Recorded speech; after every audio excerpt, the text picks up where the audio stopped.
এই ভাইরাসটা নিজের চেহারা টেহারা পাল্টে এমন একটা অবস্থা করেছে যে সে অ্যাবাউট 4 গুণ সহজে আমাদের একের মধ্যে আরেকে ছড়িয়ে পড়ছে।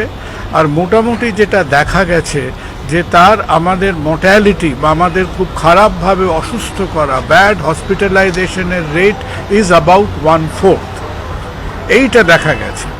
আমরা যদি overall second phase of the mortality দেখি, ওয়ার্ল্ড মর্টালিটি ছিল অ্যাবাউট 1.3-1.4%।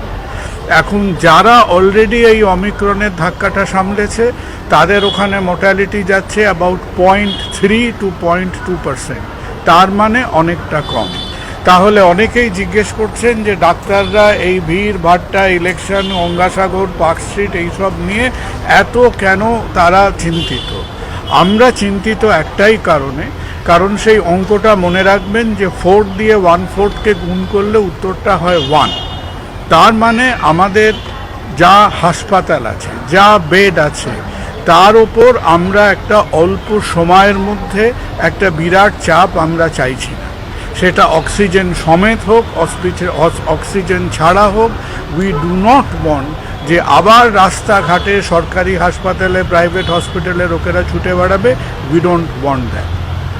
সেকেন্ড ব্যাপার হলো যে আমরা যদি আমাদের বিভিন্ন ব্যক্তিগত এবং প্রশাসনিক দুর্বলতার জন্যে আমরা যদি সংখ্যাটাকে সেই ফেনা করার মতো বাড়াতে থাকি, তাহলে the base of the pandemic will increase. মনে রাখবেন, এটা সাউথ আফ্রিকাতে এই কারণেই 4 সপ্তাহ ছিল, because they took very effective measures.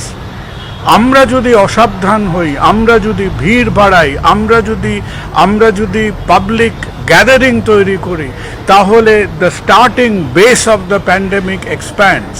এবং একবার যদি বেসটা এক্সপ্যান্ড করে, তাহলে এক হাতে আমরা অসাবধান হব, মানুষ, সমষ্টিগত প্রশাসন সবাই অসাবধান হবে। অথচ আমরা বসে এটাই আশা করতে থাকবো যে 1 মাসের মধ্যে, ঘড়ি ধরে রোজ আমি ক্যালেন্ডার একটা দিন করে দাগ দেবো যে 1 মাসের মধ্যে এটা ভেসে চলে যাবে।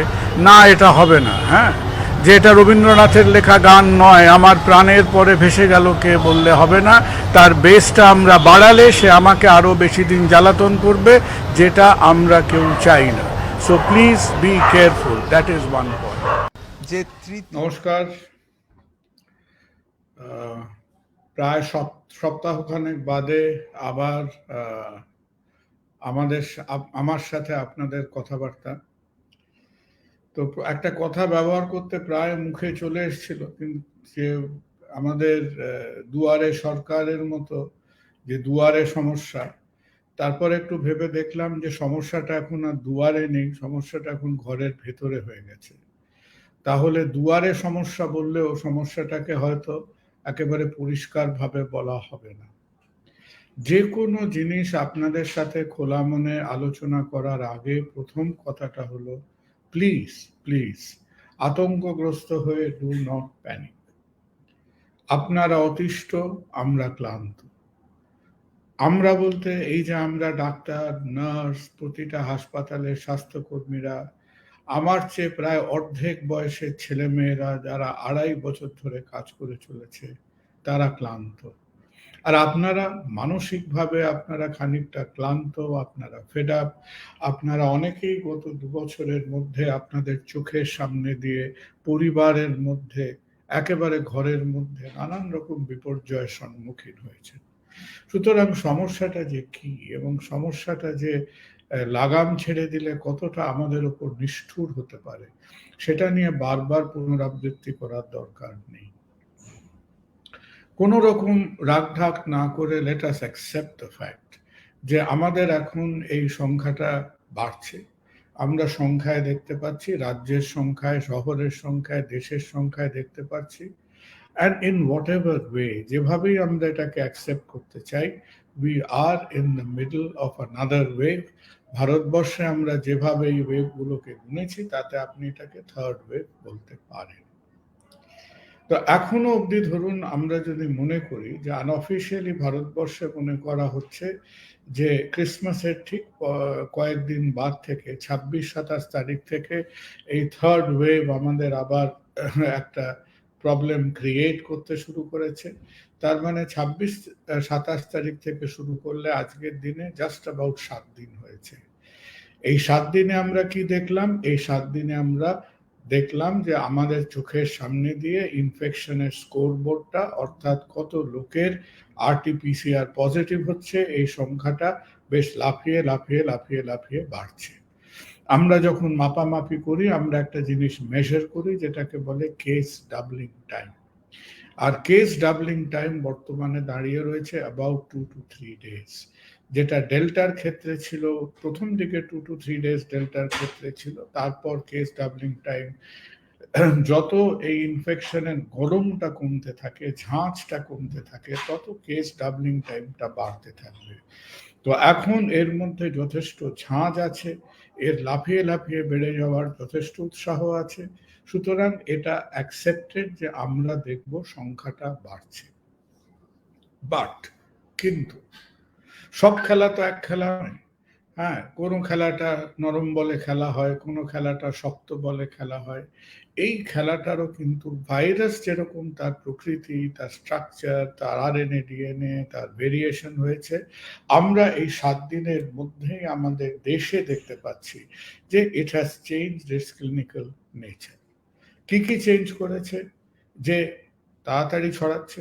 এ কতবার আমরাই না বলেছি যে 4 গুণ বেশি ছড়াবে, অমিক্রন, এই তার মধ্যে পরিবর্তন আছে। তাহলে তাড়াতাড়ি ছড়াচ্ছে। প্রায় লিটারালি প্রথম দিন না হলে সেকেন্ড দিন থেকেই আমরা দেখছি অল্প অল্প জ্বর, গলা ব্যথা, গায়ে ব্যথা, কারো সর্দির ভাব হচ্ছে। আর প্রায় 80% ক্ষেত্রে আমরা কিন্তু এখানে লস অফ স্মেল টেস্ট দেখছি না। তাড়াতাড়ি আসছে, তাড়াতাড়ি এসে কি করছে? তাড়াতাড়ি চলেও যাচ্ছে। অ্যাভারেজ ডিউরেশন, এই যে যেটাকে আমরা ফ্লু লাইক সিমটমস বলি, এই ফ্লু লাইক সিমটমস গুলো অ্যাভারেজে কতদিন থাকছে? যতদূর এখনো আমাদের ধারণা, it is lasting for 3 to 4 days। 4 দিনের আগেই কিন্তু এই ফ্লু লাইক সিমটমস গুলো চলে যাচ্ছে। আর এই যে এর ভাবধারা, এই যে এর ব্যবহারটা, এই যে ওর ক্লিনিক্যাল বিহেভিয়ারটা, এই ক্লিনিক্যাল বিহেভিয়ারটা কিন্তু বেশ consistent with the clinical behaviour যেটা সাউথ আফ্রিকায় দেখিয়েছে, যেটা নেদারল্যান্ডসে দেখিয়েছে, ইংল্যান্ডে দেখিয়েছে। It is quite consistent with that behaviour. তাড়াতাড়ি স্প্রেড করে, প্রায় ফার্স্ট দিনের মধ্যেই আমাদের সিমটমগুলো আসে। আমরা যেন কখন স্বাদ গন্ধ চলে যাবে তার জন্য ওয়েট না করি, এইটা আসবে। আর কি হবে? বেশি দিন আমাদের ভোগাবে না, 3-4 দিনের মধ্যে চলে যাবে। কাশি হচ্ছে, কিন্তু একটা ঘকঘকে কাশি যেটা আমরা শুতে পাচ্ছি না, ভীষণ কাশি হচ্ছে, কাশি হতে হতে প্রায় শ্বাস নিতে অসুবিধে হচ্ছে, এই ধরনের কাফগুলো কিন্তু কম হয়।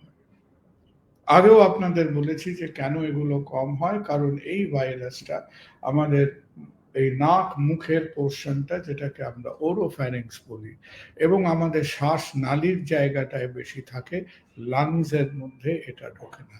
তাহলে আজকে আমরা আবার এই জিনিসটাকে ভ্যালিডেট করছি, আবার সমর্থন করছি যে এই ক্লিনিক্যাল বিহেভিয়ারটা আমরা আমাদের দেশে, আমাদের শহরে, আমাদের বিভিন্ন শহরে, আমরা যে কেবল সাউথ আফ্রিকায় দেখেছি তা নয়, বা এতে দেখেছি তা নয়, আমাদের দেশেও it is behaving in the same way. আমরা এবার কি করব? অনেকের হচ্ছে তো, সবাই এখন ভাবতে বসেছি আমরা, আমিও ভাবছি, আপনিও ভাবছেন। কারো বিন্দুমাত্র জ্বর সর্দি কাশি হলেই মনে হচ্ছে যে এটা অমিক্রন নয় তো। মনে হওয়াটা একেবারে অস্বাভাবিক। মানুষের কোনো রকম দুশ্চিন্তা নিয়ে হাসি ঠাট্টা করা যায় না। ইট is not unnatural at all. এবং এই টাইপের যে অমিক্রন ফ্লু, এইটা আমাদের আগে যা ফ্লু হয়েছে তার থেকে আদৌ এটা ক্লিনিক্যাল সিমটমসে it virtually has no difference. তাহলে আমাদের হলো, এবার আমরা কি করব? আমাদের যদি মনে হয় এই সিমটমগুলো হচ্ছে, আমার এই অসুবিধাগুলো হচ্ছে, আমরা চেষ্টা করব একটা টেস্ট করিয়ে নিতে। টেস্ট করে কি লাভ? ওই আগের বারের মতো একই প্রশ্ন, টেস্ট করে কি আমাদের সিমটমগুলো পাল্টাবে? না, পাল্টাবে না। এটা করে কি অসুখের নাম পাল্টাবে? পাল্টাবে না। আজকের দিনে যে অসুবিধে সেটা হলো, টেস্ট করে কি আমি জানতে পারবো যে আমার অমিক্রনই হয়েছে? না, আমি জানতে পারবো না। আমি খালি কোভিড-2 পজিটিভ একটা রিপোর্ট পাবো। আর যদি এই রিপোর্টটা আমি পাই, তাহলে আমি খানিকটা শিওর এবং সার্টেন হলাম, যে আমার এই অসুবিধাটা হয়েছে। আর আমি নিজেকে at least for a period of 4 days or so, 4 থেকে 5 দিন আমি একটু আলাদা রাখবো, যাতে আমার ফ্যামিলি কি, আমার অফিস কি, আমার কর্মক্ষেত্র, আমার চারপাশে অন্য লোকেদের এটা ছড়িয়ে না যায়। এই যে সিমটমসটা পাল্টেছে আগের বার থেকে, ওষুধপত্রের কি ব্যাপার, ট্রিটমেন্টের কি ব্যাপার, ট্রিটমেন্টটা সম্বন্ধে আমরা কয়েক মিনিট ডিসকাস করব। কিন্তু আপনারা ট্রিটমেন্টটা শুরু করার আগে অতি অবশ্যই আপনাদের কাছে যে ডক্টররা আছেন তাদের ফোনে হোক, টেলিমেডিসিন প্রচুর পোর্টালস আছে। এই যে আমি আপনি কথা বলছি এসক্লেপিয়া হেলথ প্ল্যাটফর্ম থেকে। Asclepia health is a telemedicine telehealth platform, যে সবসময় সাহায্য করছে যে যাতে পেশেন্টরা ডাক্তারকে অ্যাক্সেস করতে পারে। নাম্বারটা আমি বলে দিচ্ছি, 6290350200। তলায় দেখাচ্ছে, দেখবেন 629023802000। আরেকটা নাম্বার আছে 8910045558। এই নাম্বারে ডায়াল করতে পারে। না ডায়াল করলে কি হবে? জ্বর সেরে যাবে? না, ডায়াল করলে জ্বর সেরে যাবে না। ডায়াল করলে যেটা হবে, আপনারা ইনস্ট্যান্টলি একজন ডক্টরের অ্যাপয়েন্টমেন্ট পাবেন এবং ওষুধপত্র সম্বন্ধে তারা আপনার সঙ্গে আপনার কি অসুবিধে ছিল, কি ওষুধ খেতেন, অ্যাকর্ডিং টু দ্যাট আপনারা ডিসকাস করবেন। বহু লোক আমাদের ফোন করে বলেন, আপনি SMS-এ আমাদের কিছু ওষুধ পাঠিয়ে দিন। আমার মনে হয় যে সেইটা করাটা একটু আনসেফ। কারণ বিশেষত আমরা কিছু না কিছু ওষুধপত্রতে আগে ছিলাম, উই হ্যাভ এস্টাবলিশ ট্রিটমেন্ট, সেগুলো জেনে ওষুধ দেওয়াটা কিন্তু বেটার। That is true. আগের থেকে কি এবার ওষুধপত্রে কিছু চেঞ্জ হয়েছে? হ্যাঁ, খানিকটা হয়েছে। Because the disease is more or less milder. আমরা মূলত এখনো নির্ভর করছি যে যতক্ষণ জ্বর থাকবে আমরা 8 ঘন্টা অন্তর অন্তর 500 কি 650 paracetamol is the corner stone of treatment. আমরা ভালো করে জল খাবো, নিজেদের হাইড্রেট করব, খিদে কম থাকলেও অল্প অল্প করে ভাগ ভাগ করে আমরা খাওয়া দাওয়া। কতগুলো ওষুধ আমরা নিয়মিত লিখতাম, এখন অতগুলো কেউ লিখছে না। যেমন আইভারমেকটিন বলে একটা ওষুধ ছিল, ইট is not a first line of treatment anymore. Second হলো যে কিছু অ্যান্টিবায়োটিক লেখাতে আমাদের একটা হ্যাবিট হয়েছিল। বয়স্ক লোকেদের হয়তো একটা সাপোর্টিভ অ্যান্টিবায়োটিক দেওয়া যায়, যেমন ডক্সিসাইক্লিন, অ্যাজিথ্রাল, এগুলো হয়তো দেওয়া যায়, সেইখানে খুব একটা চেঞ্জ হয়নি। মনে রাখবেন, এখন আমরা কিছুটা ইনক্রিজড নাম্বারে দেখব যে অল্প বয়সী ছেলে মেয়েদের জ্বর হচ্ছে বাড়িতে। মনে রাখবেন, অল্প বয়সী ছেলে মেয়েদের জ্বর হলে প্লিজ তাদের একগাদা করে অ্যান্টিবায়োটিক খাওয়াবেন না। Same principal, give them plenty fluids. তাদের প্যারাসিটামল দিন, খুব বাচ্চাদের সিরাপ দেয়, একটু বড় হয়ে গেলে ট্যাবলেট দেয়। কার কত ডোজ প্যারাসিটামল হবে, যারা বাচ্চাদের ডক্টর, পিডিয়াট্রিশিয়ান আপনাদের বলে দেবে। আর যে প্রেসক্রিপশনগুলো আমরা বড়দের জন্য ইউজ করতাম, প্লিজ সেগুলো একেবারে গিয়ে কিন্তু আপনি এক্ষুনি করে সেটা বাচ্চাদের ক্ষেত্রে কাট পেস্ট করে প্রেসক্রিপশনগুলো দেবেন না। বাচ্চাদের মেডিকেশনটাকে কিপ ইট সিম্পল। বাচ্চাদের মনে রাখবেন, there are lot of children, some children, যাদের কিন্তু এই জ্বরটা নাপতে অসুবিধা হয়। আমার অনেক বন্ধু বান্ধব আমাদের হোয়াটসঅ্যাপ করে, SMS করে জিজ্ঞেস করছেন যে এর জ্বর কমছে না, একটু ধৈর্য রাখবেন, 8 hourly প্যারাসিটামলটা দিন, ওয়েট ফর অ্যাটলিস্ট 2 days, দেখবেন ইন মোস্ট অফ দেম জ্বরটা কমছে। দের আর সাম চিলড্রেন যাদের একটা very high fever, hyper pyrexial tendency থাকে। এই টাইপের ব্যাপারগুলো please discuss with a paediatrician. যদি দরকার হয় আপনি স্লেপিয়া হেলথের মাধ্যমে কি বড়দের ডাক্তার হোক কি পিডিয়াট্রিক্সের ডাক্তার হোক তাদের সঙ্গে যোগাযোগ করবেন, কারণ আমরা অনেকটাই এক আবার কিছুটা আলাদা। তো একেবারে প্রত্যেকটা ক্ষেত্রে আমরা সেই কাট অ্যান্ড পেস্ট প্রেসক্রিপশন সবাইকে দিয়ে দেওয়াটা, আমরা হাইট বুঝলাম না, ওয়েট বুঝলাম না, প্রি এক্সিস্টিং মেডিকেশন বুঝলাম না, is a little bit risky. তাহলে গতবারের থেকে এইবারের মেডিকেশনের মধ্যে অল্প কিছু চেঞ্জ হয়েছে। প্রথমে আমরা একটা লম্বা লিস্ট দিতাম, সেগুলো খানিকটা চেঞ্জ হয়েছে। প্রথম থেকেই এক গাদা জিঙ্ক ট্যাবলেট এটসেট্রা খেতে শুরু করবেন না, it has no effect. Vitamins খেতে পারেন, জেনারেল ভিটামিনস। ভিটামিন ডি এর সঙ্গে ইমিউনিটির কিছু লিঙ্ক আছে, যদি ভিটামিন ডি কারো কম থাকে, চুয়েবল বা এর ভিটামিন ডি আছে, ইউ ক্যান টেক ইট। কিন্তু জিঙ্ক জাতীয় ওষুধগুলো আমরা মনে করি কতবার এই ওভারডোজ অফ জিঙ্ক করতে গিয়ে পরবর্তীকালে we landed into certain problems like black fungus etcetera, এটা করবেন না। অ্যান্ড প্লিজ রিমেম্বার, আমরা যারা কমিউনিটিতে আছি, যারা টেলিমেডিসিনে বা ভার্বালি পেশেন্টদের অ্যাডভাইস করছি, ডক্টররা, আনলাইক দ্য ডেল্টা ওয়েভ, আমাদের কিন্তু এবার স্টেরয়েড প্রেসক্রাইব করতে বেশ খানিকটা কশন নিতে হবে। কারণ ডেল্টাতে আমরা যথেষ্ট, ডাক্তাররা were more panicky than the patients, কারণ we saw severe disease in large numbers. এবারে কেসটা will be exactly the opposite. তো একটু ভেবে চিনতে, only in severe cases, only in severe cases কিন্তু আমরা স্টেরয়েডের দিকে আমরা হাত বাড়াবো, not now. So as doctors we have to be responsible. Steroid usage was important. ডেল্টার ক্ষেত্রে স্টেরয়েড অনেককে ভালো করেছে, অনেক সিভিয়ার ডিজিজ থেকে মানুষকে ফিরিয়ে দিয়েছে, কিন্তু এইবার যেখানে disease is far less severe, we have to exercise care and caution before prescribing a lot of steroids. এই গেল আমাদের প্রাথমিক ট্রিটমেন্টের কথা। সেকেন্ড কথাটা হচ্ছে, যে কথাটা সত্যি একটা ক্লিয়ার কাট উত্তর এখনো নেই, যে কতদিন আমরা নিজেদের আইসোলেটেড রাখবো। এই আজকে বিকেলবেলা আমাদের কয়েকজন ডক্টররা মিলে আমরা এসএসকেএম হসপিটালে একটা মিটিং করছিলাম, আপনারা মিডিয়াতে দেখবেন এটা সম্বন্ধে, একটা প্রেস কনফারেন্স করছিলাম। তো সেখানে আমি রিকোয়েস্ট করেছি, এইটা নিয়ে এখনো আমাদের কিছু কনফিউশন আছে। আইসিএমআর একবার বলেছিল 2 সপ্তাহ, গভর্নমেন্ট অফ ইন্ডিয়া বলেছিল 10 দিন, তারপর ওয়েস্ট বেঙ্গল গভর্নমেন্ট বলল 2 সপ্তাহ, এখন ইন্টারন্যাশনালি কেউ বলছে 5 days. There is some amount of confusion. আমরা হসপিটালের দিকে কি করছি, কারণ আমরা যদি সব ডাক্তার নার্সের এখন 2 সপ্তাহ করে ছাড়তে থাকি, আর হসপিটাল বলে কিছু থাকবে না। আমরা about 5 to 7 days ফলো করছি। আপনারা যারা maybe you are in areas of work, যেখানে গিয়ে আপনাদের আরো 2-4-5 জনের সঙ্গে আপনাদের মেলামেশা হবে, তার ইম্পর্টেন্স কি? ইম্পর্টেন্স হচ্ছে খুব তাড়াতাড়ি ফিরে গেলে you might transmit the virus to others, ইনফেকশনের সংখ্যাটা বেড়ে যাবে।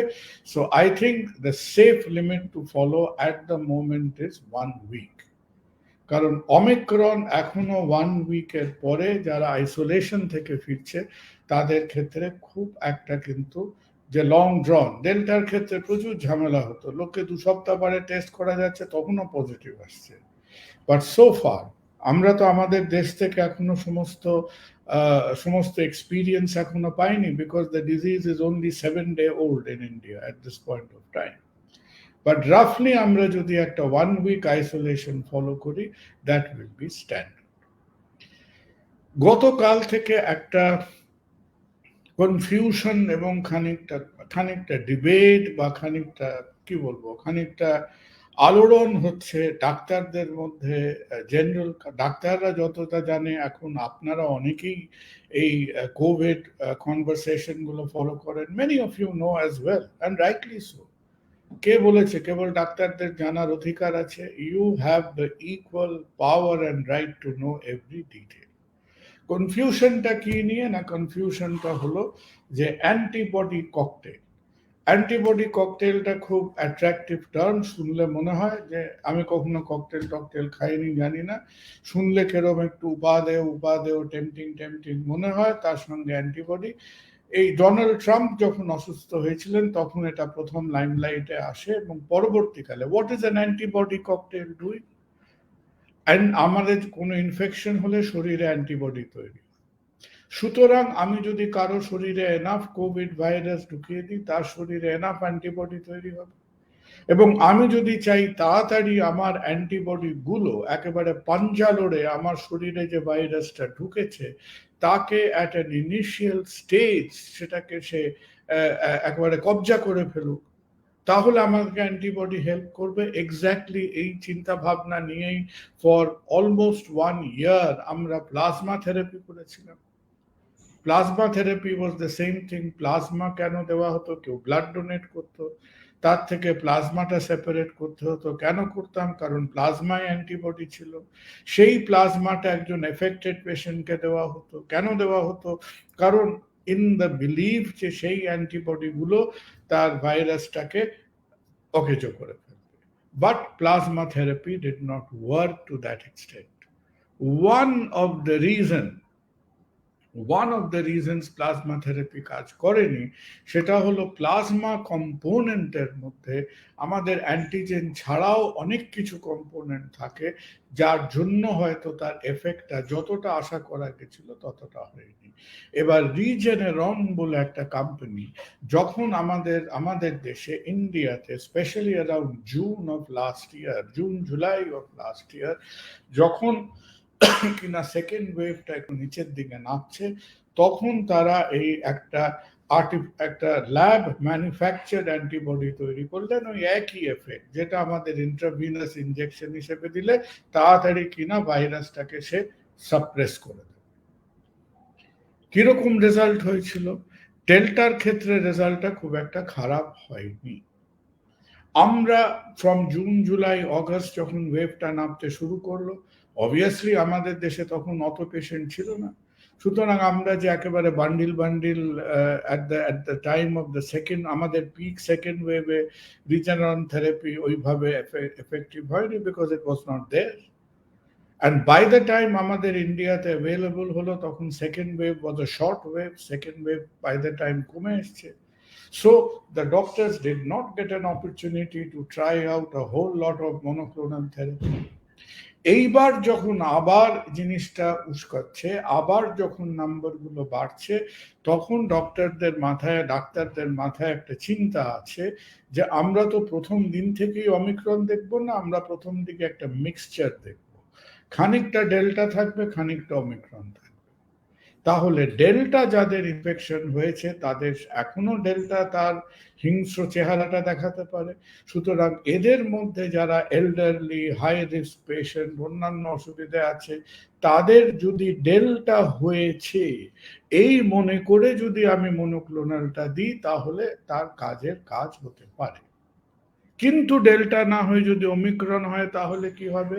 তাহলে অবভিয়াসলি আমাদের এই মনোক্লোনাল ব্যাপারটা খুব ভালোভাবে এফেক্টিভ হবে না। কেন হবে না?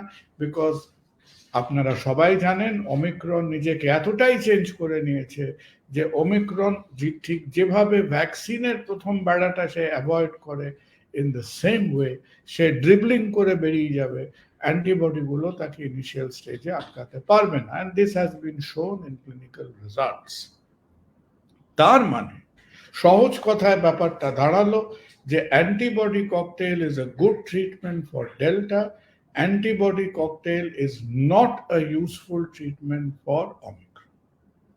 এইবার আমরা তো এত কিছু শুনলাম বা শিখলাম, এবার ধরুন আমি আপনার ডাক্তার, আমি বেচারা বুঝছি কি করে? আপনি একটু জ্বর হয়েছে বলে আমার কাছে এলেন, আমাকে একটা রিপোর্ট দেখালেন, রিপোর্টটায় কি লেখা থাকবে? রিপোর্টটায় লেখা থাকবে আরটিপিসিআর পজিটিভ। তাহলে আরটিপিসিআর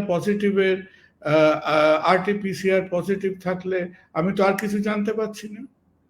আমাদের কত পার্সেন্ট স্যাম্পলের জেনেটিক সিকোয়েন্স হয়? ধরুন আজকে পশ্চিমবঙ্গে বেরোবে 7,000 লোকের ইনফেকশন হয়েছে, যদি হয় তার হার্ডলি 15-20% জেনেটিক সিকোয়েন্সিং এ যাবে। সেই রিপোর্টটা কবে আসবে? 7 দিন বাদে আসবে। তাহলে আমার মতো একটা ভেবাচাকা খাওয়া ডাক্তার সে কি করে বুঝছে কি ইনফেকশন হয়েছে? এইটা বোঝার জন্যই আমরা স্টেট এবং সেন্টারকে বলছি যে আপনারা আমাদের ট্রেন্ডগুলো বুঝতে দিন, যে কলকাতার শহরে কি হচ্ছে, দিল্লিতে কি হচ্ছে, ইন্ডিয়াতে কি হচ্ছে, এখনো কি জিনিসটা 50-50, না 80-20, না 90-10, না পুরোটাই অমিক্রন হয়ে গেছে। এটা তো শুধু কৌতূহল নয়, that will determine the treatment. গতকাল আমি কিছু অল ইন্ডিয়া ডিসকাশনসে ছিলাম। সেই অল ইন্ডিয়া ডিসকাশনে one of the senior most people of India, doctor Arora, এনটিআগের, উনি বললেন যে দিল্লির যত স্যাম্পল গেছে তাতে নাকি অলরেডি 7 দিনের মধ্যে 85% অমিক্রন। এবং উনি বললেন যে আমাদের বড় শহর থেকে, মেট্রোপলিটন সিটিজ থেকে যত স্যাম্পল যাচ্ছে তার more than 80% is Omicron. Not that I did not believe him. আমি মুম্বাইতে আমার এক বন্ধুকে ফোন করলাম, he is in preventive health in Mumbai. মুম্বাইতেও একই কথা বলছে, 80% of the samples are Omicron. তাহলে কলকাতাতে আমরা সেরকম কোনো ডিক্লেয়ার ডেটা না দেখলেও আজকে আমাকে আপনাকে কলকাতায় বসে we have to accept this trend যে আমাদেরও 80% আমরা অমিক্রন। আজকে যদি 80% হয়, আপনি জেনে নিন আজ থেকে 3 থেকে 4 দিনের মধ্যে almost everything will be Omicron. বিহেভিয়ারটাও আমরা এরকম দেখছি, তাড়াতাড়ি হয়ে যাচ্ছে, একটা বাড়িতে ঢুকলে প্রায় সবাই হচ্ছে, 2-3 দিন জেনারেলি একটু জ্বর ফ্যাচ করছে, by 3-4 days they are all well. But what is important, যে সেই 3-4 days এর মধ্যে they should not spread it to others, সেটা যেন তারা না করে। তাহলে অমিক্রন যদি আমরা অ্যাকসেপ্ট করি ইজ দ্য ডমিনেন্ট, সে দাপিয়ে বেড়াচ্ছে, সে আজকে প্রচুর সিট জিতে, আজকে Omicron is in Democratic majority, viral majority, তাহলে ডেফিনেটলি মনোক্লোনাল অ্যান্টিবডিজ নিয়ে আপনাদের বা আমাদের মাথা খারাপ করার কোনো গ্রেট প্রেশারাইজিং পয়েন্ট নেই। It is an expensive treatment, 60,000 টাকার উপরে খরচা হয় ফর ওয়ান ট্রিটমেন্ট। গভর্নমেন্ট সেক্টরের পক্ষে খুবই অসুবিধা এই ট্রিটমেন্টটা করা।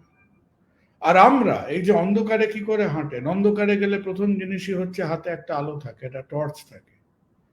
What is a doctor's torch light? একটা ডক্টরের টর্চ লাইট হচ্ছে ডেটা, ইনফরমেশন। তাই ওয়ান্স এগেন রাগ করে নয়, কারো প্রতি আমাদের অনুযোগ করে নয়, but I request the central and state governments, আপনারা অ্যাপ্রোপ্রিয়েট ওয়েবসাইটসে, ফোরামে রেগুলার ডেটাগুলো দিন, যে ডেটাগুলো দেখে আজকে ডাক্তাররা আন্দাজে অন্ধকারে না হাতড়ে তারা একটা প্রপার ডিসিশন মেকিং করতে পারবেন। এই কনফিউশনটাই আমাদের স্টেট গভর্নমেন্টের যারা প্রোটোকল লিখেছিলেন 31 তারিখ যেটা বেরিয়েছিল সেখানে হয়েছিল। At that time they were thinking যে না, আমরা জিনিসটা সেফ ব্যাটিং করি, আমরা মনে করি যে এখনো বেশ কিছু ডেল্টা আছে বলে তারা মনোক্লোনালটাকে বেশ প্রাধান্য দিয়েছিলেন। এবার সেটা বেরোতে 7 দিনের মধ্যে দেখা যাচ্ছে যে চালচিত্রের পরিবর্তন হচ্ছে। Now that is not relevant anymore. তবুও আই হ্যাভ টোল্ড দেম, আমরা যে আজকে আলোচনা করেছি, আই হ্যাভ রিকোয়েস্টেড দেম যে একেবারে গতটায় ছিল একেবারে সেন্ট্রাল রেকমেন্ডেশন হিসেবে, এখন একেবারেই নেই, এটা ঠিক নয়। আমরা যখনই কোনো সাইন্টিফিক রেকমেন্ডেশন করি তখনই তার একটা স্ট্রেংথ অফ রেকমেন্ডেশনটা বলতে হয়। এটা কি স্ট্রংলি রেকমেন্ডেড, খুব স্ট্রং প্রমাণ আছে, না মাঝামাঝি, না উইক, সেইটা বললে to the common people and the doctors the situation will be clear. তার মানে সহজ বাংলা ভাষায় দাঁড়াচ্ছে, অমিক্রন যদি এটা না হয় তাহলে মনোক্লোনাল বা অ্যান্টিবডি ককটেলের একটা বিরাট জোরালো সমর্থন করা, যে অমিক্রন হলে আমাদের মনোক্লোনাল অ্যান্টিবডিজের we do not have strong support for that. সুতরাং এক্ষুনি আপনারা হন্যে হয়ে do not get in to the monoclonal antibody queue, কারণ যত এভরি পাসিং ডেতে দেখবেন যে অমিক্রন কিন্তু কখনো, it's a very shellfish virus.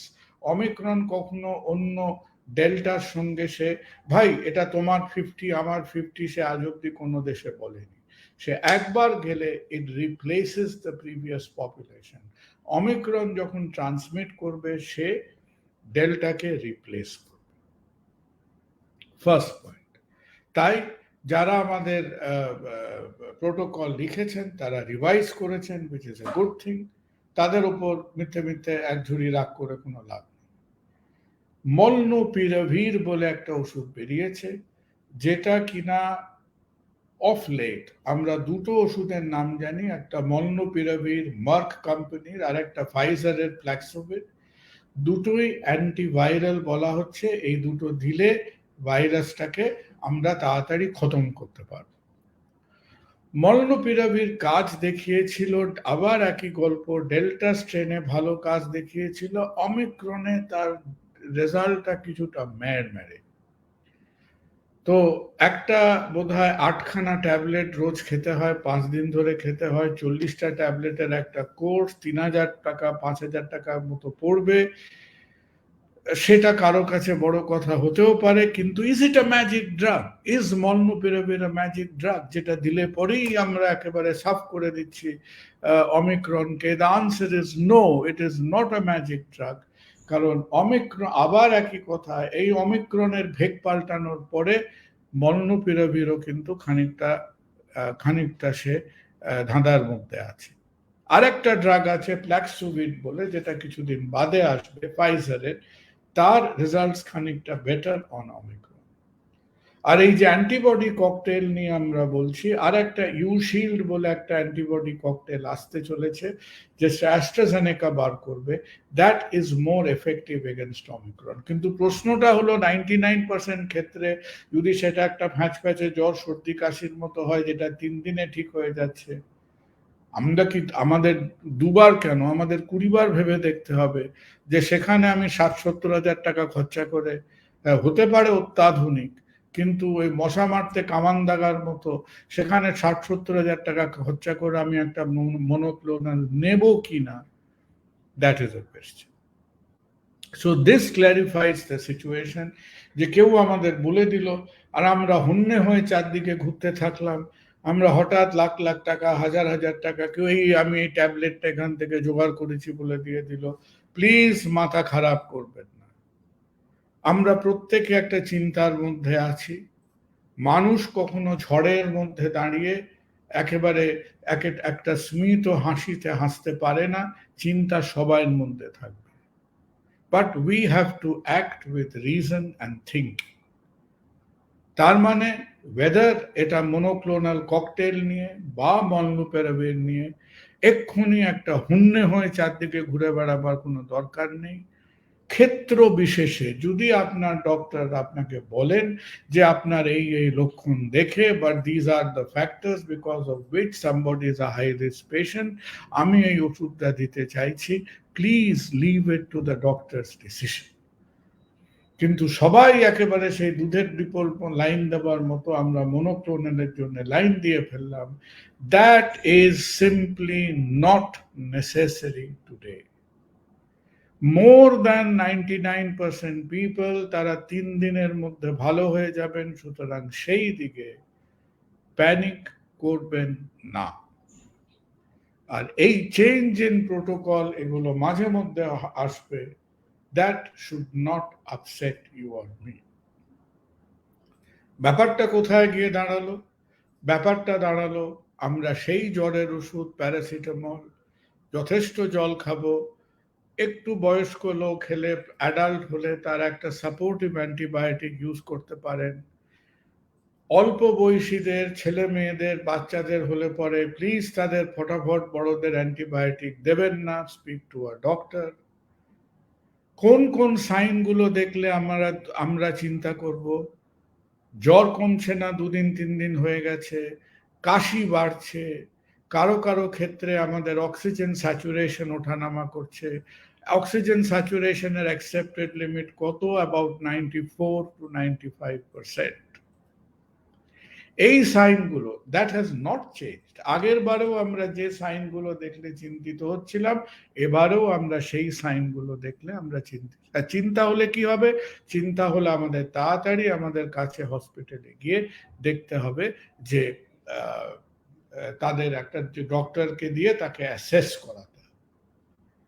একটা গুজব রটছে যে অলরেডি কলকাতার সব হসপিটালদের বেড ভরে গেছে।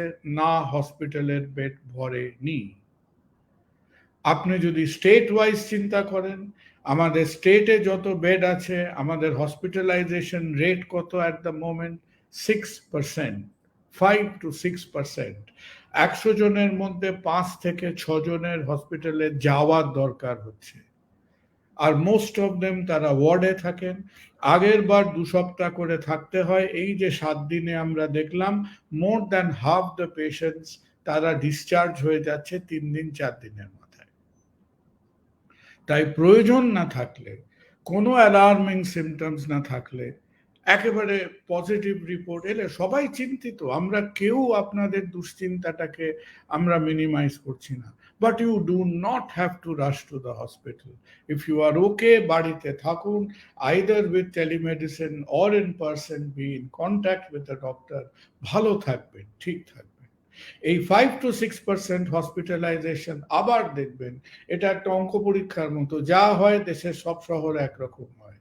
আজকে আমাদের মুম্বাইও দেখাচ্ছে about 6 to 7% হসপিটালাইজেশন, দিল্লিও দেখাচ্ছে 6 to 7% হসপিটালাইজেশন। তো আমরা পলিটিক্স এক না হতে পারি, ইন এপিডেমিওলজিক্যাল বা পাবলিক হেলথ বিহেভিয়ারে দেখবেন যে দেশের এক শহরে যা হয় বাকি সব শহরগুলো একই রকম বিহেভ করে। ইম্পর্টেন্ট ফ্যাক্ট ইজ যে আপনাদের ভয় দেখানো কাজ না, নেক্সট উইকটা ইম্পর্টেন্ট। কেন নেক্সট উইকটা ইম্পর্টেন্ট? কারণ আগে আমরা দেখেছি কারো কারো সেকেন্ড উইকে গিয়ে অসুস্থ হয়ে পড়তেন। We don't want that. Next উইকটা হবে, অলরেডি শুরু হয়ে গেছে, we are into the second week now. সুতরাং আমরা বুঝতে পারবো যে এদের মধ্যে আবার কেউ কেউ বেশি অসুস্থ হচ্ছেন কিনা আমরা এই উইকে বুঝতে পারবো। মনে হয় হবে না।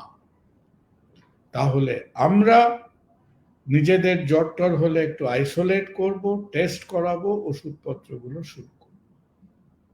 আর যারা আমরা মোটামুটি ঠিক আছি, এখনো হয়তো হয়নি, যেখানেই যাবেন মাস্ক ব্যবহার করবেন, ভিড় ভাট্টা অ্যাভয়েড করবেন, পলিটিক্যাল পার্টিদের হাত ধরে পা ধরে যেখানে ধরা যায় ধরে অনুরোধ, এর মধ্যে যে কোনো জায়গায় গঙ্গাসাগর হোক যেখানেই হোক বহু বহু লোককে জমায়েত করে মেলা টেলা করবেন না। ইলেকশন কমিশন আপনারা নিজেদের মধ্যে চুলোচুলি না করে দেখুন যে যেখানে যেখানে ইলেকশন করতে যাচ্ছেন সেখানকার পাবলিক হেলথ ডেটা দেখুন, পজিটিভিটি কত, কত হসপিটাল বেড আছে, কত লোক অসুস্থ হচ্ছেন, সেই ডেটাগুলো দেখে আইসিএমআর বা পাবলিক হেলথ স্পেশালিস্টদের সঙ্গে কথা বলে দেখুন যে সেখানে আপনি সেফলি ইলেকশন করতে পারেন কি পারেন না। আমার ধারণা হলো জানুয়ারি মাসে ইলেকশন করাটা will be very difficult and may be a mistake. এটা পলিটিক্যাল ডিসিশন নয় যে সন্ধ্যের বেলা সেই ক্যালোর ব্যালোর করার মতো সব পায়রার ক্ষোভ থেকে একে অপরের প্রতি ক্যালোর ব্যালোর করবেন, সেই করে এই সিদ্ধান্তে আসতে পারবেন না। এই সিদ্ধান্তটা পলিটিক্যাল ডিসিশন নয়, এটা পাবলিক হেলথ ডিসিশন। সুতরাং public health facts and figures ডেটার উপর নির্ভর করে মানুষের স্বার্থে, দেশের নাগরিকদের স্বার্থে সেই ডিসিশন নিন। আর এখনো অবধি আমরা যে রেস্ট্রিকশন গুলো দেখেছি, আমি আবার বলবো, এই ডাক্তাররা যেমন বুঝতে পারলেন যে তাদের অ্যাডভাইস প্রোটোকলে কিছু কিছু হয়তো চেঞ্জ করা দরকার, তারা 7 দিনের মধ্যে ফিরে এসে চেঞ্জ করলেন। আমাদের বিউরোক্রেসিকে অনুরোধ করব যে আপনারা পাবলিক ট্রান্সপোর্টে আপনাদের রেকমেন্ডেশন গুলো চেঞ্জ করুন, রিভিউ করুন। কারণ ভিড় বাড়াবেন না, হয়তো ভালো মনে করে করছেন কিন্তু ফলটা উল্টো হবে। দিল্লি মুম্বাই থেকে ফ্লাইট বন্ধ করার মধ্যে কোনো বিচক্ষণতা নেই, কারণ দিল্লি মুম্বাইয়ের পজিটিভিটি রেট এখন আমাদের অর্ধেক। দিল্লি মুম্বাই কলকাতার থেকে ফ্লাইট বন্ধ করলে সেটা লজিক্যাল হতো। কলকাতা দিল্লি মুম্বাই থেকে ফ্লাইট বন্ধ করে এখন বিন্দুমাত্র কিছু গেইন করবে না, বরঞ্চ অর্থনৈতিক ক্ষতি হবে। আর লোকাল ট্রেন নিয়ে যে মোটামুটি মানে গত 10 দিন ধরে বলে যাচ্ছি একই কথা, বিজি রুটসে ট্রেন বাড়ান, সময় বাড়ান। যদি মানুষের জীবনটা ধরে রাখতে হয়, পেটটা চালাতে হয়, তাহলে এমন কিছু করবেন না যেখানে অবধারিত সেই ভিড় বাড়ে। গতকাল সন্ধ্যেবেলা বিভিন্ন সংবাদ মাধ্যমে যে অ্যাবসলিউট ছবিগুলো আমরা দেখেছি, বিভীষিকায় শিউরে উঠছে। এবং আপনারাও যে বিরাট বিরাট ক্ষমতায় রেসপন্সিবল পোস্টে আছেন, আপনার ক্ষমতা, আপনার রেসপন্সিবিলিটির প্রমাণ তখনই আমরা পাবো যখন আপনি এই ভাবভঙ্গিমাটা 4-5 দিন দেখে তারপর বুঝবেন যে আমাদের এই চেঞ্জগুলো করা দরকার। And once again, last of all, do not panic. আমরা যদি ঢিলে ঢালা না হয়ে এই জিনিসটাকে হুহু করে বাড়তে না দিই, একটু চোয়াল শক্ত করে, মন শক্ত করে থাকুন, ওয়েল উইদিন 1 মান্থ এই জিনিসটা আস্তে আস্তে এই উত্তাপটা ঠান্ডা হবে, we all will be well. আর একটা ভালো খবর দিয়ে শেষ করি, যে 2 দিন আগে সাউথ আফ্রিকা থেকে একটা পাবলিকেশন আছে, ভেরি ইম্পর্টেন্ট পেপার। তো ওরা তো খানিকটা এখন আবহাওয়াটা ঠান্ডা করেছে। কতটা ঠান্ডা করেছে না, একেবারে ওমিক্রন যে দুটো শহরকে কাঁপিয়ে দিয়েছিল, প্রিটোরিয়া, জোহানেসবার্গ, সেই শহরেই এখন আমরা ক্রিকেট খেলছি তাদের সঙ্গে, সেটাই তার প্রমাণ। এবং তারা একটা খুব ইম্পর্টেন্ট পাবলিকেশন করে দেখাচ্ছে, কি দেখাচ্ছে, যে পোস্ট ওমিক্রন ইনফেকশন আমাদের শরীরের মধ্যে যে অ্যান্টিবডিটা তৈরি হচ্ছে, সেই অ্যান্টিবডি ডেল্টা সমেত আগের সবকটা প্রায় ভার্সন অফ কোভিডকে সে পরাস্ত করতে পারছে। So it is giving us a very strong immunity. এবং এটা হতেই পারে, আমি মনে করি এটা হবে, যে after the end of the Omicron wave এইভাবে এই ভাইরাসটা একটা এন্ডেমিক বা কোয়াইট ফেজের মধ্যে যাবে। কিন্তু সেইটা বলতে গেলে আমাদের চোখ কান খুলে সজাগ হয়ে এই একটা মাস কোন রকম ইররেসপন্সিবল কাজ না করে এই সময়টাকে আমাদের কাটাতে হবে। নিশ্চয়ই আমরা পারবো, নিশ্চয়ই ওয়েল উইদিন 1 to 2 months আমরা এই ফেজটা কাটিয়ে we will be at the end of the SARS-CoV-2 pandemic. যা যা ইনফরমেশন আসবে সেই ইনফরমেশন গুলো নিয়ে আপনাদের সাথে আবার টাইম টু টাইম আপডেট দেবো। সবচেয়ে বড় কথা হচ্ছে প্যানিক করবেন না, যে কোনো ভাবে পারেন ডক্টরদের সঙ্গে কমিউনিকেশনে থাকুন, বারবার তাদের সাথে কথা বলুন, এসক্লেপিয়া হেলথের মতো অনলাইন প্ল্যাটফর্মগুলোকে ব্যবহার করুন, আমাদের ফোন নম্বরগুলো নোট করুন, feel free to call us at any time you want. Technology, medicine আপনাদের পাশে দাঁড়াবে যে সময়টা আমরা চিন্তিত, যে সময়টা থেকে উত্তরণ করে আমরা একটা ভালো জায়গায় যেতে চাই। Do not panic, it is not a life threatening situation. আমরা সাবধান থাকলে অল্প সময়ের মধ্যে we will be in much better days. আপনারা ভালো থাকুন, গড ব্লেস ইউ অল। আবার হয়তো 7-8 দিন বাদে কারেন্ট সিচুয়েশনটা কি ইনফরমেশন আমরা দেখলাম, কি ডেটা আমরা জানলাম, সেটা নিয়ে আপনাদের সঙ্গে একটা খোলাখুলি আলোচনা করব। কোনো কোয়েশ্চেন আছে কি? If there are any questions, I think আপনারা বলবেন। আপনার একটা কোয়েশ্চেন দেখছিলাম, পিয়ালি সেনগুপ্ত জিজ্ঞেস করেছেন, বাড়িতে 2 জন ভাড়া থাকে। দিদি, আপনি ওদের নিয়ে খুব একটা ভাববেন না। আপনারা যদি একই ঘরে না থাকেন, অন্য ঘরে থাকে, ওই সিমেন্টের দেয়াল ভেদ করে ভাইরাস আসতে পারবে না। তাদের বলুন তারা আইসোলেটেড থাকুক, 4-5 দিন আইসোলেটেড থাকুক, আর তাহলে after that you should all be well. হ্যাঁ, ওই কোন বাড়ির উপর তলায় কি হলো, বাড়ির ভাড়াটের কি হলো, এগুলো নিয়ে একদম দুশ্চিন্তা করবেন না। সব জায়গায় আছে, চিন্তা করে থাকুন। যারা 30 তলা মাল্টি স্টোরিতে থাকে, তারা যদি গুনতে বসে যে কজনের আরটিপিসিআর পজিটিভ হয়েছে, পাগল হয়ে যাবে। সুস্মিতা দে রয় জিজ্ঞেস করছেন, 3-4 মাস আগে জ্বর, কোভিড, ডেল্টা ভেরিয়েন্ট হয়েছিল। হতে পারে ম্যাম, হতে পারে, আপনার সেকেন্ড টাইম হতে পারে। এটাই তো ব্যাপার, কারণ ও এতটা ডিফারেন্ট যে ও একটু ধোঁকা দিয়ে চলে আসছে, even post Covid situation, post vaccine situation. সুতরাং যদি জ্বরটা হয়, ওই 3-4 দিনের একটা জ্বর হবে, অল্পের মধ্যে সে ঠিক হয়ে যাবেন। আর আমরা যে অসুস্থ হচ্ছি না, but it is a mild disease, এটা কেন? বিকজ আপনার আগে একটা এক্সপোজার থেকে ইমিউনিটি আছে, and I'm sure you have been vaccinated. তো এইগুলোর জন্য মনে রাখবেন যে আমরা ডেফিনেটলি এই যে প্রোটেকশনটা আমরা পাচ্ছি, এই প্রোটেকশনটা কোনো অলৌকিক কাজ না, আকাশ থেকে আসেনি। এই প্রোটেকশনটা আমরা পাচ্ছি primarily because of either previous exposure or vaccination or both. Thank you. Aditi Kundu জিজ্ঞেস করছেন ইনফেকশন কতদিন থাকবে, 5 দিনের পর কি নর্মাল লাইফ?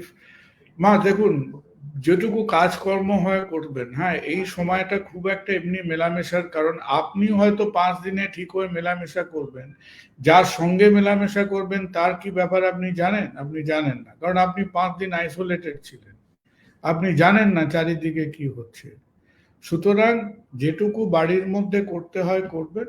5 দিন বাদে আপনি মোট যেটা এসেনশিয়াল কাজ দিয়ে শুরু করবেন, আর in terms of communicating with a lot of other people সেটা অন্তত 7-8 দিন বাদে। আমরা নিজে ভালো থাকতে চাই, আমরা অনেকের মধ্যে ইনফেকশনটা ছড়িয়ে দিতে চাই না। দেখুন আমাদের করোনা, অনামিকা সরকার জিজ্ঞেস করছেন আগে করোনা হলে কি আমরা ইনফেক্টেড হতে পারি? ম্যাম আপনি হতে পারেন, যেটা আমরা বারবার বলছি, সেটা কবেই হোক না কেন, but the important thing is যে যেন না হন তার প্রিকশন নিন, আর যদিও বা হন দের ইজ অল পসিবিলিটি যে এটা মোটামুটি একটা মৃদু এপিসোডের মধ্যে দিয়ে এটা শেষ হবে। Do not worry, do not worry.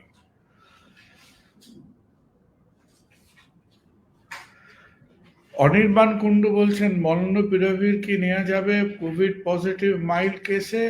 নেওয়া যেতে পারতো, কিন্তু আমি আপনাকে মলনুপিরাভির নিয়ে খুব একটা চিন্তিত হতে বারণ করব, কারণ the evidence of molnupiravir in Omicron is weak. আর দ্বিতীয়ত যেটা একটা জেনারেলি একটা মাইল্ড ইনফ্লুয়েঞ্জা 3 দিনে এমনি ভালো হয়ে যাচ্ছে, আপনি কি সত্যিই চান এর পিছনে 3-4 হাজার টাকা খরচা করতে? আর যদি সত্যিই চান আপনি, আমি আপনাকে আমার ফোন পে নম্বরটা দিয়ে দেবো, টাকা পয়সা বেশি থাকলে সবসময় আমার মতো গরিব গুরব ডাক্তারকে দিয়ে দেবেন। ডোন্ট ওয়েস্ট মানি, লাগবে না, লাগবে না।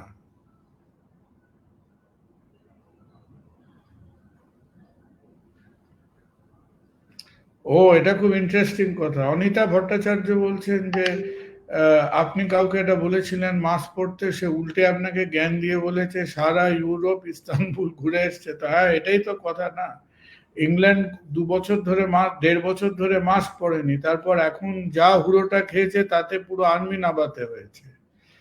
তো আছে আমাদের এই পাশ্চাত্য সভ্যতার মধ্যে একটা দাম্ভিকতা আছে, কেন জানি না, আমি ব্যাপারটা বুঝি না, যে ওদের মধ্যে তো আবার একটা রিভার্স রেশিয়ালিজম আছে। ওরা ওই মাস্ক পরা, হিজাব পরা, এইসব জিনিসগুলো তো ওদের খুব অ্যালার্জি আছে। ওরা একেবারে মাস্ক পরলে, ইউএসএ তে কেউ মাস্ক পরলে হতো ডেমোক্র্যাট, না পরলে হতো রিপাবলিকান।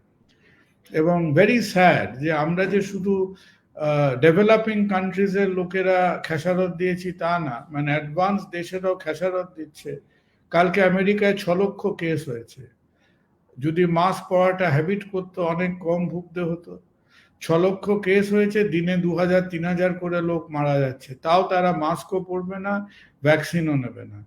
তো এই সব দেশের থেকে আমরা ভালো শিক্ষাগুলো নেব, এই বদ বুদ্ধিগুলো আপনি নেবেন না। আর ওরা ইউরোপে ঘুরে আসতে পারে, কিন্তু এখন যদি দেখে ইউরোপে দূরবীন দিয়ে কি হচ্ছে, এক একটা ইউরোপিয়ান দেশ 5 নম্বর 6 নম্বর ওয়েভ হজম করছে, জার্মানিতেও এরকম প্রবলেম হয়েছে। So it is not good practice, ওটা দেখে অনুকরণ করার কিছু নেই। ইমিউনিটি যদি টেস্ট করতে চান, মীরা চ্যাটার্জি জিজ্ঞেস করছেন how will you test immunity? If you are vaccinated madam you can check a rough measure of your immunity from vaccination. It is called anti-spike protein antibody, anti-S antibody. A lot of the labs are doing it. It is called anti-S antibody. You can have it measured. It is a rough measure. It is not an infallible measure. And please remember, there is another thing which is called estimating the T cell immunity. But T cell immunity cannot be done across general labs. It is a research tool. So recently it has been found out that the T cell immunity against what you call it, the Omicron is very strong. Anybody who's getting Omicron infection develops very strong T cell immunity for future. But for a day-to-day practice, if you want an idea how good your immunity or how strong has the response to vaccination been, you can go ahead and check an anti-S antibody level. I think I'll take one more question if there is. Probably this will be the last question কারণ আবার এক্ষুনি আমাদের ওটিতে যেতে হবে। Madam Goswami জিজ্ঞেস করছেন আপনি ও you are wishing a thank you so much we are indebted to you for listening to us. আপনারা ভালো থাকবেন। দেখুন আমরা ডাক্তার হয়েছি, আমরা নিজেদের সময়গুলো নিয়ে কি করব, কখনো হার্ট চিকিৎসা করি, কাটাকুটি করি, ট্রিটমেন্ট করি। আর আমাদের যে সময়টুকু, এই যে আমি আপনি 1 ঘন্টা কথা বললাম, 1 ঘন্টা হয়ে গেছে, প্রায় হতে চলেছে, যে কথা বললাম তার থেকে যদি ফিউ অফ ইউ বেনিফিট, যে আপনাদেরও লাভ হয়, আমাদেরও কনফিউশন গুলো ক্লিয়ার হয়, that makes our day and our time worth it. আর আমরা নিজেরা as an individual and through Asclepia health we are trying to do that. আর আপনারা ইন দিস টাইম যেখানে আমাদের মধ্যে নানা